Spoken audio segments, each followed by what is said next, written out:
శ్రీ సాయినాథాయ నమః. శ్రీ సాయి సచ్చరిత్రము 2వ రోజు పారాయణం. శుక్రవారం 8వ అధ్యాయం. మానవ జన్మ ప్రాముఖ్యము, సాయిబాబా భిక్షాటనము, బాయిజాబాయి సేవ, సాయిబాబా పడకజాగా, కుశాల్ చందుపై వారి ప్రేమ. మానవ జన్మ యొక్క ప్రాముఖ్యం. ఈ అద్భుత విశ్వమందు భగవంతుడు కోటాను కోట్ల జీవులను సృష్టించి ఉన్నాడు. దేవ యక్ష గంధర్వాదులు, జంతు కీటగాదులు, మనుష్యులు మొదలగు వారిని సృష్టించాను. స్వర్గము, నరకము, భూమి, మహాసముద్రము, ఆకాశమునందు నివసించు జీవకోటి ఎంతయు సృష్టించాను. వీరిలో ఎవరి పుణ్యం ఎక్కువగునో వారు స్వర్గమునకు పోయి వారి పుణ్యఫలమును అనుభవించిన పిమ్మట త్రోసివేయబడుదురు. ఎవరి పాపం ఎక్కువగునో వారు నరకమునకు పోదురు. అచ్చట వారు పాపములకు తగినట్లు బాధలను పొందెదరు. పాపపుణ్యములు సమానమగునప్పుడు భూమిపై మానవులుగా జన్మించి మోక్ష సాధనమునకై అవకాశముగాంచెదరు. వారి పాపపుణ్యములు నిష్క్రమించినప్పుడు వారికి మోక్షము కలుగును. ఏలా మోక్షము గాని పుట్టుక గాని వారు చేసుకున్న కర్మపై ఆధారపడి ఉండును. మానవ శరీరము యొక్క ప్రత్యేక విలువ. జీవకోటి ఎంతటికి ఆహారము, నిద్ర, భయము, సంభోగము సామాన్యము. మానవునికి కాక మరొక్క ప్రజ్ఞ గలదు, అది ఏ జ్ఞానం. దీని సహాయముననే మానవుడు భగవత్ సాక్షాత్కారమును పొందగలడు. ఇంకే జన్మ ఎందును దీనికి అవకాశము లేదు. ఈ కారణము చేతనే దేవతలు సైతము మానవ జన్మను ఈర్ష్యతో చూచెదరు. వారు కూడా భూమిపై మానవ జన్మమెత్తి మోక్షమును సాధించవలనని కోరెదరు.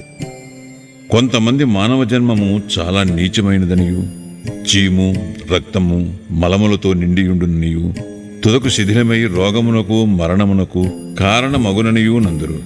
కొంతవరకు అది కూడా నిజమే. ఇన్ని లోపములున్నప్పటికీ మానవునకు జ్ఞానము సంపాదించు శక్తి కలదు. శరీరముండుట చేతనే మానవుడు తన దేహము యొక్క, జగత్తు యొక్క అనిత్యత్వమును గ్రహించి ఇంద్రియ సుఖముల పట్ల విరక్తి పొంది నిత్యానిత్య వివేకముతో కడకు భగవత్ సాక్షాత్కారమును పొందుచున్నాడు.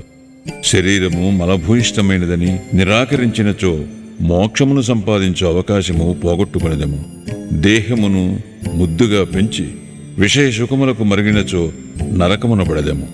ఉచిత మార్గమేమన దేహమును అశ్రద్ధ చేయకూడదు. దానిని లోలత్వముతో పోషింపనూ కూడదు. తగు జాగ్రత్త మాత్రమే తీసుకునవలెను. గుర్రపురవుతూ తన గమ్యస్థానము చేరు వరకు గుర్రమును ఎంత జాగ్రత్తతో చూచుకునో అంత జాగ్రత్త మాత్రమే తీసుకునవలెను. ఈ శరీరమును మోక్ష సాధన లేక ఆత్మ సాక్షాత్కారము కొరకు వినియోగించవలెను. ఇదియే జీవుని పరమావధి అయి ఉండవలెను. భగవంతుడు అనేక జీవులను సృష్టించినప్పటికీ అతనికి సంతుష్టి కలుగలేదట. ఎందుకనగా భగవంతుని శక్తిని అవేవియూ గ్రహించలేకపోయినవి. అందుచేత భగవంతుడు ప్రత్యేకముగా మానవుని సృష్టించాను. వానికి జ్ఞానమనే ప్రత్యేక శక్తినిచ్చాను.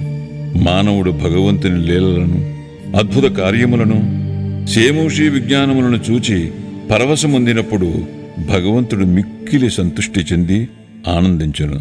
అందుచే మానవ జన్మ లభించుట గొప్ప అదృష్టము. బ్రాహ్మణ జన్మ పొందుట అందులోనూ శ్రేష్టము. అన్నిటికంటే గొప్పది సాయిబాబా చరణారవిందములపై సర్వస్వ శరణాగతి చేయున అవకాశము కలుగుట. మానవుని విద్యుక్త ధర్మము.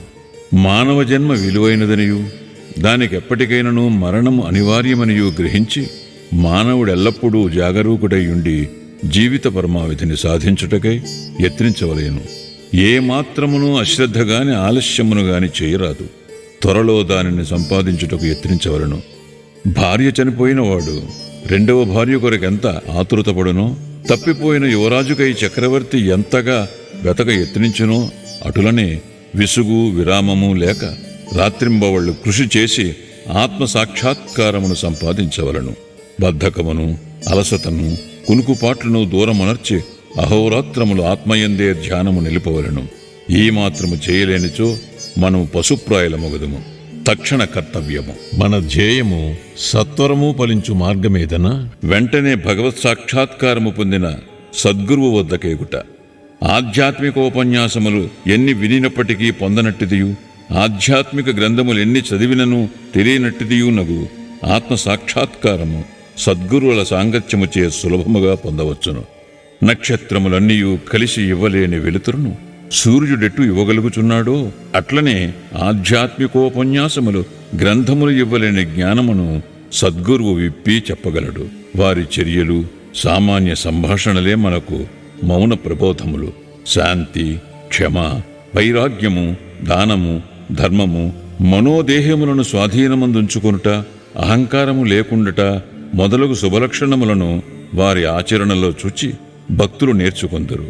వారి పావన చరితములు భక్తుల మనములకు ప్రబోధము కలుగజేసి వారిని పారమార్థికముగా ఉద్ధరించును. సాయిబాబా అట్టి మహాపురుషుడు, సద్గురువు. బాబా సామాన్య ఫకీరు వలె సంచరించుచున్నప్పటికీ వారెప్పుడునూ ఆత్మానుసంధానమునందే నిమగ్నులగుచుండెరి.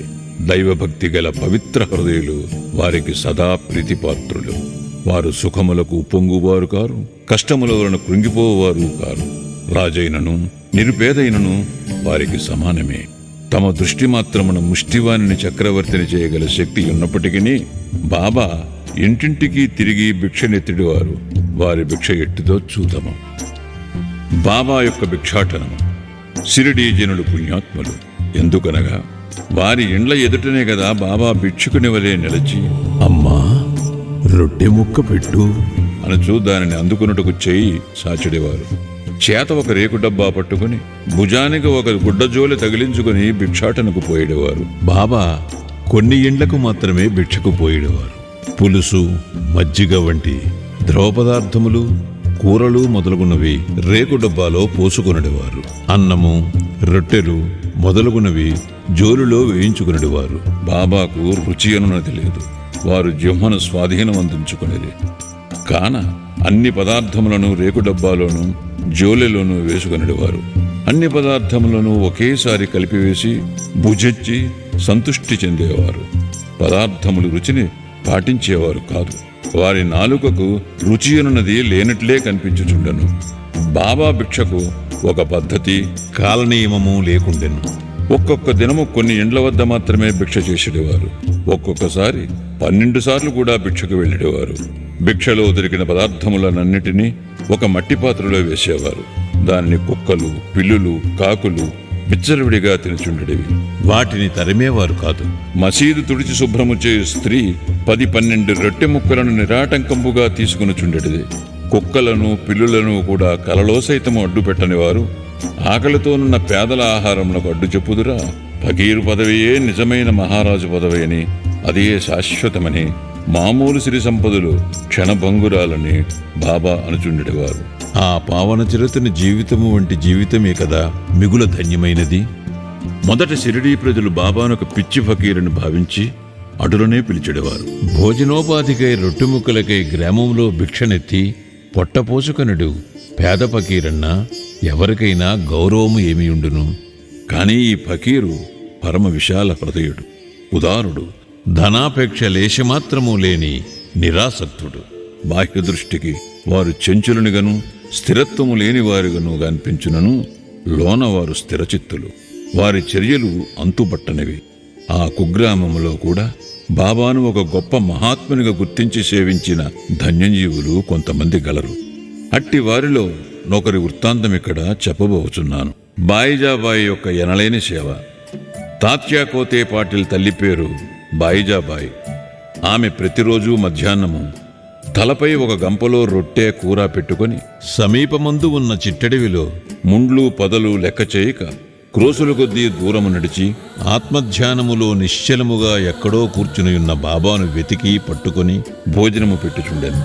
బాబాకు సాష్టాంగ నమస్కారము చేసి వారి ఎదుట విస్తరొకటి వేసి తాను తెచ్చిన రొట్టె, కూర మొదలగు భోజన పదార్థములను వడ్డించి కొసరి వాటిని బాబాచే తినిపించుచుండెను. ఆమె భక్తి విశ్వాసములు అద్భుతమైనవి. ఎనలేని ఆమె సేవను బాబా చివరి వరకు మరువలేదు. ఆమె సేవకు తగినట్లు ఆమె పుత్రుడకు తాత్యా పాటీలను ఎంతో ఆదరించి ఉద్ధరించెను. ఆ తల్లి కొడుకులకు బాబా సాక్షాత్ భగవంతుడనే విశ్వాసముండెను. కొన్ని సంవత్సరముల తదుపరి బాబా అడవులకు పోవటం మాని మసీదులోనే కూర్చుండి భోజనము చేయసాగిరి. అప్పటి నుంచి పొలములో తిరిగి బాబాను వెతికి పట్టుకుని శ్రమ బాయిజాబాయికి తప్పినది. 3 పడక స్థలములు. ఎవరి హృదయమందు సదా వాసుదేవుడు నివసించుచుండునో అట్టి మహాత్ములు ధన్యులు. అట్టి మహాత్ముల సాంగత్యము లభించిన భక్తులు గొప్ప అదృష్టవంతులు. తాత్యా కోతే పాటిల్, మహల్సాపతి ఇద్దరూ అట్టి అదృష్టశాలురు. బాబా వారిరువురిని సమానముగా ప్రేమించడివారు. బాబా వీరిరువురితో కలిసి మసీదులో తమ తలలను తూర్పు, పడమర, ఉత్తరముల వైపు చేసి మధ్యలో ఒకరి కాళ్ళు ఒకరికి తగులునట్లు పండుకునడివారు. పక్కలు పరుచుకుని వానిపై చతికిలపడి సగము రేయి వరకు ఏవేవో సంగతులు ముచ్చటించుకునేవారు. అందులోనెవరికైనా నిద్ర వచ్చుచున్నట్లు కనిపించినా తక్కిన వారు వారిని మేల్కొల్పుచుండిరి. తాత్యా పడుకుని గుర్రు పెట్టినచో బాబా వానిని ఇటునటు ఊపి వాని శిరస్సును గట్టిగా నొక్కుచుండెను. బాబా ఒక్కొక్కసారి మహల్సాపతిని అక్కున చేర్చుకుని అతని కాళ్ళు నొక్కి వీపు తోమిడేవారు. ఈ విధముగా 14 సంవత్సరములు తాత్యా తన తల్లిదండ్రులను విడిచి బాబాపై ప్రేమచే మసీదులోనే పండుకొనెను. అవి మరుపురాని మధుర దినములు. బాబా ప్రేమానురాగములు కొలువరానివి. వారి అనుగ్రహము ఇంతయని చెప్పుటకు అలవి కానిది. తండ్రి మరణించిన పిమ్మట తాత్యా గృహబాధ్యతను స్వీకరించి ఇంటిలోనే నిద్రించుటకు ప్రారంభించెను. రహతా నివాసి కుశాల్ చంద్. షిరిడీలో తాత్యా తండ్రిగారైన గణపతిరావు కోతే పాటీలును బాబా ఎంత ప్రేమాభిమానాలతో చూచెడివారో అంతటి ప్రేమాదరణలతో రహతా నివాసియగు చంద్రభాన్ సేట్ మార్వాడిని చూచుచుండెరి.